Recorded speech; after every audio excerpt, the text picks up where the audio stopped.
This is Steve Hill. Started this channel, we call it Steve's Garage for obvious reasons, but the reason I'm doing this is because I've had a passion for cars for at least since I was 16, so more than half my life ago, and loved working on it for a long time as well. I've had over 1,000 cars in that time period. I was a car dealer for many years, and I've always loved buying and selling cars, so that's been exciting. And throughout that journey of doing different types of mechanical work and things, I've kind of come across buying cars that need to be rebuilt. So the latest venture of that is buying cars from Copart and some of the other auctions that are similar to that, as well as things like Craigslist and such.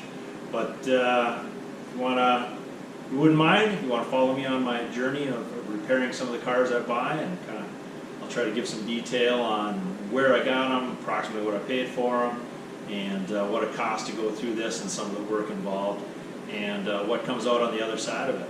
So my current projects, my last one was a 2009 Corvette. I bought that with some body damage. I'll show a picture right here.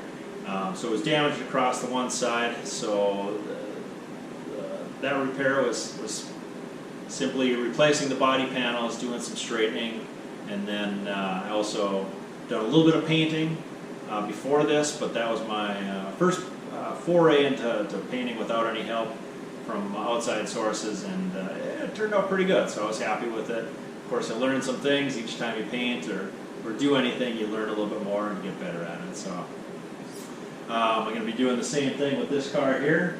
I've got also got a 2017 GMC Yukon I'm working on. That is currently at the frame shop. The frame was damaged to the point where unfortunately it wasn't repairable. It wasn't able to be straightened. So that is getting a brand new frame, and they were doing the work on that. I did not want to do that in this little 3-car garage in a normal neighborhood here. So my wife and I park in our other 2 spots, but I have my 3rd stall here for some of the projects. So that Yukon is getting worked on. When I get that back, I'll go into putting the whole front end back together and some of the things that was damaged in the front left with an accident. So some suspension parts, the frame obviously, body damage, but mostly the headlights, hood, bumper, core support. Some of that work I've already done, but a lot of that's left to be finished. So that'll be my daily driver once I get that work done, and this will be my summer car. Being in Minnesota, this is not something you drive about this time of year, early December. It's a nice balmy 27 degrees outside, so this will be in here for the winter, but it'll give me a chance to work on it, and it'll be a fun project. So